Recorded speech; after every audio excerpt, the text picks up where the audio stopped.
Anies itu memang nggak bisa kerja, dia dosen. Gimana sih seorang dosen? Secara teori oke, kalau menyampaikan dan mengajarkan oke, tetapi kemudian disuruh mengeksekusi sesuatu, nonsens.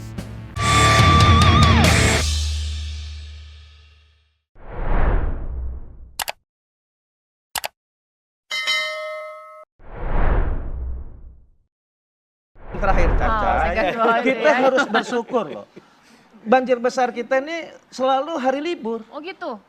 Ini kalau bukan Anies, Gubernur Soleh, doanya ini terjadi Senin, Selasa, Rebo. Bukan semua hari sama baiknya Bang. Kalau Bukan, banjir. kalau hari pun libur, weekend juga hari rugi libur tidak orang. mengganggu kerja.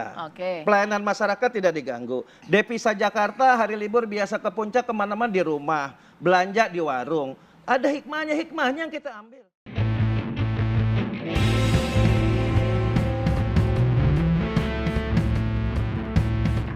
Enggak lah. Jadi bukan konsep disalahin apa nggak disalahin Anies ya. Tapi sebagai pemimpin daerah kan dia harus punya tanggung jawab besar terhadap banjir besar ini. Apalagi kalau yang saya baca itu banjir besar kali ini meskipun nggak lama, tapi sudah memakan korban jiwa. Ada anak-anak, ada ibu juga. Nah, sebagai pemimpin daerah ya jangan kemudian merasa tidak bertanggung jawab dong. Kalau kemudian kita sebagai warga itu kritik, itu wajar, bukan kemudian menyalahkan. Apa sih programnya Anies sekarang ini untuk mengatasi banjir? Karena banjir ini kan sudah permasalahan Jakarta selama bertahun-tahun. Dulu zamannya Ahok, ketika dia sudah mulai mempunyai program besar untuk mengatasi banjir, kenapa nggak diteruskan?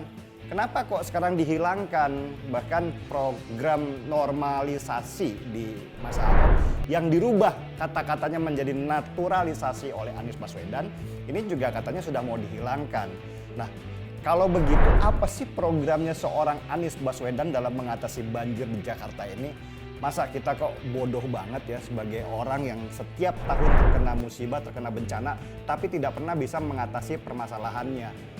Maksud saya kan kapan kita belajar seperti Belanda misalnya. Belanda itu kan memang daerah air dan mereka bisa mengatasi permasalahan banjirnya mereka kok. Indonesia kenapa nggak bisa? Sebegitu bodohnya kah kita tidak belajar dari sekian lama proses di mana banjir ini bukan barang baru, barang lama. Masa kita nggak pernah bisa mengatasi dan terus-menerus kena seperti ini?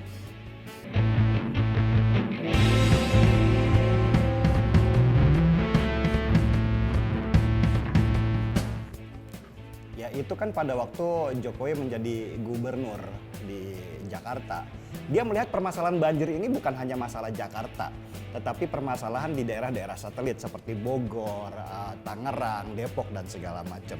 Nah, pada waktu dia menjadi gubernur, kesulitannya ia adalah mengkoordinasikan daerah-daerah satelit ini supaya tidak mengirimkan banjir ke Jakarta pada waktu itu. Tetapi di Jakarta juga dia sudah membangun benteng pertahanan supaya banjir tidak datang, kan gitu.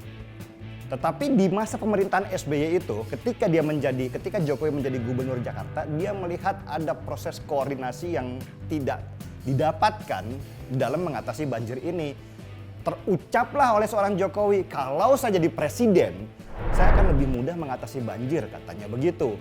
Dalam artian, saya akan lebih mudah memerintahkan seluruh daerah-daerah satelit penyangga Jakarta itu untuk berkoordinasi dengan Jakarta supaya bisa menuntaskan semua masalah besar ini. Nah, ini berjalan ketika masanya Ahok. Ahok dengan mudah pada zamannya Ahok menjadi gubernur Jakarta, Jokowi dengan mudah mengkoordinasikan semua daerah-daerah satelit di sekitar Jakarta itu untuk berkoordinasi supaya Jakarta jangan banjir.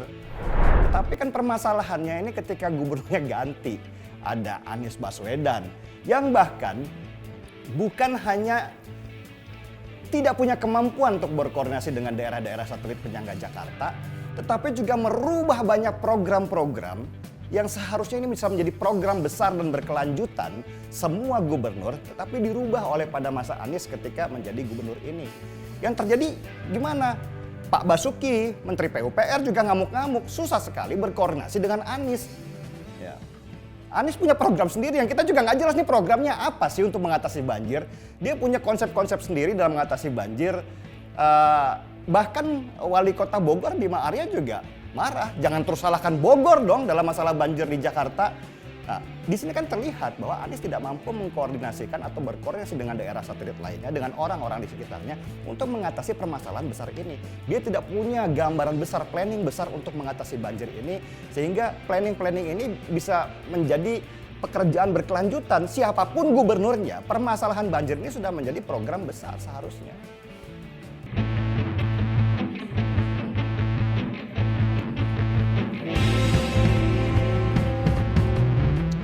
Anies lah, mungkin ada permasalahan pribadi kali dia sama Ahok, sehingga bukan hanya anti ya.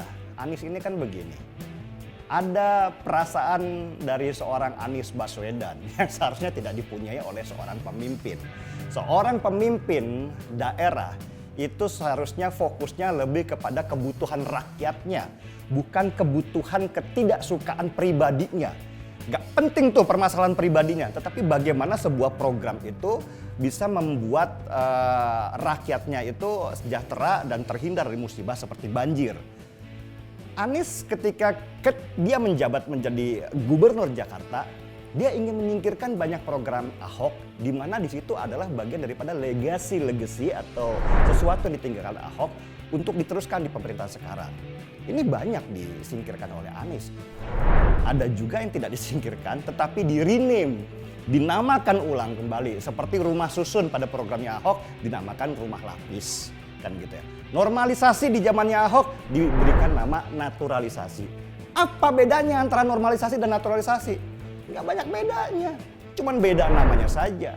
Anies seperti tidak ingin nama Ahok ada di dalam sebuah program besar dalam mengatasi bencana atau seperti banjir ini, dan dia ingin mengangkat namanya sendiri bahwa ini adalah pekerjaan Anies Baswedan, bukan pekerjaan Ahok, bukan pekerjaan Jokowi, bukan pekerjaan Fauzi Bowo ataupun gubernur sebelumnya, tetapi ini adalah Anies Baswedan yang memulai program ini. Makanya dia rename, dia kasih nama lagi, dia kasih brand lagi, dia memulai lagi dari awal, bukan dalam bentuk pekerjaan ya, tetapi dalam bentuk nama saja sebenarnya. Ya, kalau saya melihat sini adalah egoisme seorang Anies Baswedan yang seharusnya tidak dipunyai oleh seorang pemimpin sekelas gubernur Jakarta. Bahwa apa sih salahnya bilang bahwa ya kita meneruskan program pekerjaan daripada Basuki Cahayapurnama yang juga sebelumnya meneruskan program dari Bapak Joko Widodo. Apa sih salahnya?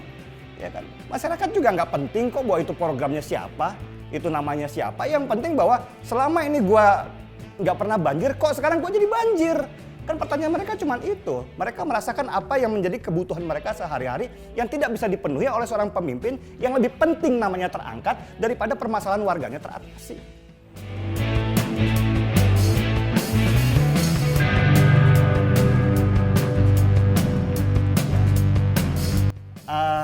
Pola-pola yang sama yang dilakukan oleh para pemimpin yang lemah secara kinerja itu adalah selalu menggunakan model-model berlindung di balik tameng-tameng kesukuan, ras, juga agama biasanya. Saya ingat sekali ketika Anies pertama kali menang di pemilihan, dia menggunakan kata-kata seperti ini kemenangan pribumi. Ya, dan ini menjadi bahasan di mana-mana yang juga membuat orang-orang protes terhadap penggunaan kata-kata itu. Dan sekarang juga ada kata-kata bahwa ini ada, ya semuanya pasti izin Allah lah. Ya kan? Nggak bisa kita singkirkan, nggak ada semua gerak di dunia ini itu tidak atas kehendaknya Allah atau tanpa sepengetahuan Allah, itu tidak ada. Ya kan? Tetapi kan Allah juga sudah menggunakan atau sudah menitipkan akal kepada manusia, juga menitipkan tangan dan kaki untuk bekerja. Lah, dipergunakan nggak itu akal, tangan dan kakinya? Ya kalau misalnya dia bilang bahwa ini adalah atas izin Allah, atas restu Allah, ya sudah, nggak perlu dibicarakan. Nah, itu sudah menjadi keyakinan kita semua. Tetapi pertanyaannya adalah, apa yang kamu lakukan dengan semua restu dan izin itu? Karena tanpa akal kita gunakan, tanpa tangan kita gerakan atau kaki kita jalankan, ya orang itu juga nggak ngapa-ngapain. Yang kita mintakan adalah apa hasil kerjamu. Nggak usahlah menggunakan nilai-nilai agamis di dalam pekerjaan atau berlindung di balik sana. Tapi ya begitu, rata-rata ya pola-pola yang sama dari pemimpin yang kinerjanya lemah, yang kerjanya juga nggak jelas karena dia tidak tahu apa yang dikerjakan. Dia bangunlah konsep-konsep agamis di sekitarnya, salah satu polanya, untuk bisa menutupi kelemahannya. Dan itu banyak terjadi kok di daerah-daerah yang secara pertumbuhan ekonominya juga jelek, ya kan, secara kotanya juga kacau, sehingga buat mereka lebih baik mereka lemparkan hal-hal yang bersifat agamis supaya rakyatnya sibuk berbicara agama, ya, dan melupakan kinerjanya mereka. Dan banyak akhirnya juga orang-orang yang atau pemimpin yang mengeluarkan nilai-nilai agamis itu ternyata di belakangnya korupsi, gitu kan. Jadi hal-hal seperti itu untuk menutupi ketidakberesannya mereka. Ya sekali-sekali ngomonglah yang bersifat teknis daripada sibuk berbicara bahwa hujan ini adalah rahmat dari Allah yang tidak bisa kita hindari, misalnya, ya kan, bahwa banjir ini adalah bencana yang datang, ya kan, karena hujan yang sangat besar dan ini semua atas kehendak Allah, misalnya, atau ya itu singkirkanlah. Hal-hal yang sudah pasti itu nggak perlu dibicarakan lagi. Bicaralah hal-hal yang bersifat teknis. Apa sih yang harus lu lakukan buat kami? Itu paling penting buat kita. Kita butuh sebenarnya sebuah rencana besar bagaimana mengatasi banjir di Jakarta. Kan nggak ingin setiap kali hujan, setiap tahun gue deg-degan nih. Banjir nggak nih? Ya. Berikan rasa aman dan nyaman sebagai seorang warga ini terhadap situasi yang ada di daerah gua gitu. Jangan kemudian lu bilang bahwa ya sudahlah itu musibah namanya nggak bisa kita hindari. Kan bukan begitu caranya.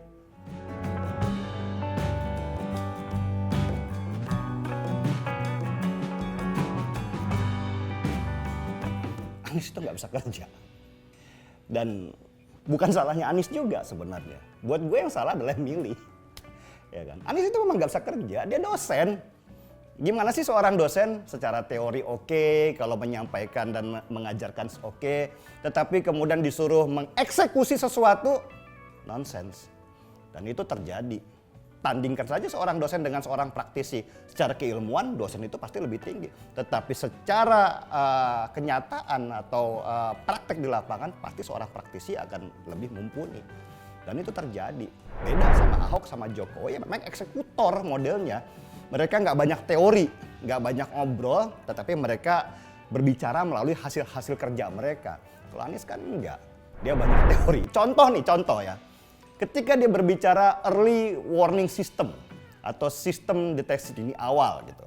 Dia punya mimpi tuh bahwa Jakarta ini sebelum banjir, kalau bisa seperti Jepang sebelum gempa, ya kan, sudah ada deteksi dini awal tuh.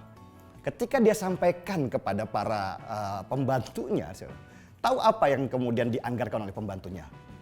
Toa! Gak bayangkan? Gila! Early warning system Jakarta, sebuah kota besar dan metropolitan, itu dipakai toa sebagai sebuah alat. 4 miliar lagi harganya. Kan ketawa orang-orang. Yang salah siapa? Yang salah adalah kepala daerahnya tidak mampu mentransfer keinginannya kepada anak buahnya. Karena dia tidak bisa berbicara dengan lugas. Karena dia juga nggak mengerti ini apa dan dia suruh anak buahnya mikir. Ya, anak-anak buah atau pembantu-pembantu yang dipilih Anies Baswedan juga bukan orang-orang yang memahami semua sistem kerjanya. Mungkin banyakan dari mereka dipilih karena kesukaan Anies aja.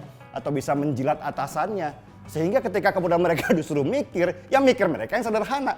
Oh, early warning system kata Pak Gubernur. Bagaimana kalau kita anggarkan TOA? Kan gila. Akhirnya apa? Yang batalkan siapa? Ya Anies sendiri. Ya, di sini ada kegagalan komunikasi karena memang pemimpin daerahnya atau kepala daerahnya nggak mampu memimpin. Makanya saya bilang, Anies nggak bisa kerja. Bukan karena hanya memang dia tidak bisa melakukan apa-apa. Bahkan anak buahnya tidak bisa melakukan apa-apa. Bagaimana kalau kemudian satu kesatuan di dalam pemerintahan daerah sama sekali tidak bisa melakukan apa-apa? Kacau daerah yang dipimpinnya, pasti kacau. Gitu kok mimpi mau jadi Presiden Republik Indonesia. Hancur negara kita.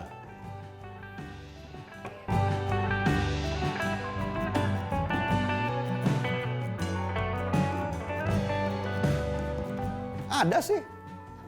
Ya, sejak Anies memimpin akhirnya saya bisa punya rangkaian kata-kata yang indah ya, yang belajar dari Anies ya, secara sastra itu dia bagus. Kalau ngeles gitu ya, kalau kemudian ditanya terus kemudian dia ngeles itu Anies punya aja jawabannya untuk ngeles. ya kan? Dan itu sebuah keunggulan dari seorang Anies Baswedan, jangan tanya kerjanya ya, untuk bisa memberikan jawaban-jawaban, meskipun sebenarnya jawaban-jawaban itu juga kita nggak ngerti maksudnya apa, tetapi kata-katanya indah, ya kata-katanya bagus ketika dia berbicara itu, ya mungkin itu dulu yang membuat Pak Jokowi itu jatuh hati pada Anies Baswedan yang di awal sehingga menjadikannya Menteri Pendidikan. Ketika dia berbicara pendidikan dengan semua konsep-konsepnya, oh indah sekali. Bagus sekali. Tetapi oke, Anies jadi Menteri Pendidikan, eksekusi. Nggak bisa. Dia sendiri tidak bisa mengeksekusi mimpinya. Ya kan? Terus bagaimana bisa berharap orang lain untuk mengeksekusi apa yang dia harapkan? Ya, itu aja sih. Buat saya sebenarnya Anies lebih kepada salah tempat aja. Mungkin kalau menjadi dosen dia oke lah. Dia adalah dosen yang bagus. Jadi guru besar, jadi profesor itu oke. Tetapi pemimpin daerah, kepala daerah itu adalah seorang eksekutor yang handal seharusnya. Dia bukan hanya mampu memimpin sebuah tim, dia bukan hanya mampu mengorganisasikan sebuah komunitas, sebuah kelompok untuk bisa melaksanakan dan mencapai tujuan bersama. Gak gampang menjadi seorang eksekutor itu. Saya nggak sanggup jelas. Saya seorang seniman yang mungkin sifatnya ada, mendingan saya bekerja sendiri daripada harus bekerja dalam sebuah organisasi atau apalagi memimpin organisasi. Nah, seharusnya Anies juga bisa menyadari kelemahan-kelemahannya seperti ini. Kalau memang dia nggak bisa melaksanakan semua eksekusi itu, ya tunjuk seseorang yang memang bisa bekerja dong. Bukan orang yang kemudian hanya memuji-muji Anies saja di media sosial. Apa urusannya bahwa ini loh program gubernur, ini bagus, begini, tapi ternyata nggak ada apa-apanya pekerjaannya. Ya itu aja sih sebenarnya. Sudah nggak bisa kerja, nggak mampu lagi memilih orang yang bisa mengerjakan apa yang dia inginkan.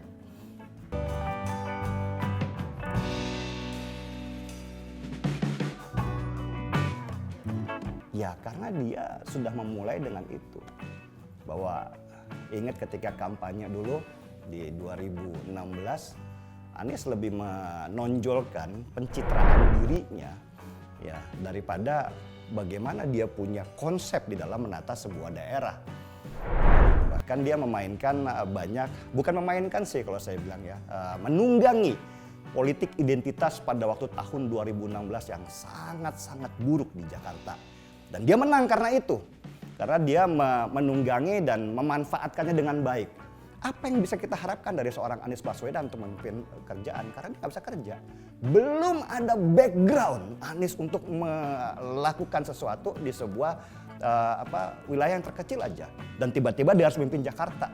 Tetapi permasalahannya kan itu, para pemilihnya dan banyak pemilih di Indonesia itu suka dengan para pemimpin yang mengeluarkan kata-kata agamis, yang mengeluarkan nilai-nilai yang spiritual ya, daripada orang-orang yang bisa bekerja.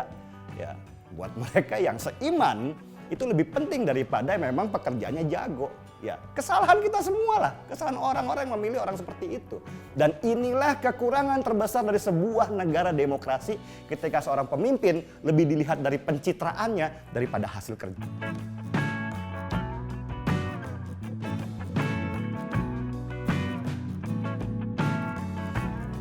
Seneng lah. Siapa sih yang nggak senang? Saya rasa juga banyak orang juga senang ya.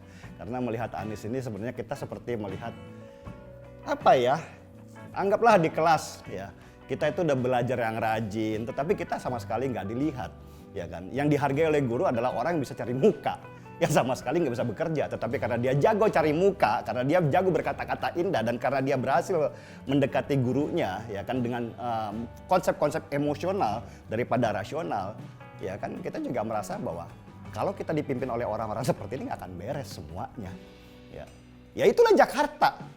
Dan kita melihat dengan mata kepala sendiri dan merasakan, ya mungkin bisa dibilang ini adalah ujian juga dari Tuhan. Kalau Anies suka pakai kata-kata Allah gitu ya. Ya ini ujian dari Tuhan. Nih loh, kalau gue kasih pemimpin dalam skala Jakarta saja yang seperti ini, ya gimana rasanya kalau suatu saat orang seperti dia itu menang dan jadi Presiden Republik Indonesia. Selesai kan negara kita. Sibuk dikelilingi oleh orang-orang yang penjilat, orang-orang yang ABS, asal bapak senang, ya kan, bukan orang-orang yang memang bekerja supaya negara ini maju. Dan mudah-mudahan 2024 itu bisa menjadi acuan kita. Jangan sampai kita salah memilih pemimpin seperti apa yang dilakukan banyak orang di Jakarta di tahun 2016. Pemimpin yang hanya pencitraan, pemimpin yang hanya bisa ngomong dengan indahnya, tetapi sama sekali nggak bisa bekerja, dan yang lebih parah lagi tidak mau bertanggung jawab terhadap apa yang sudah dia lakukan di daerahnya. Gaspol.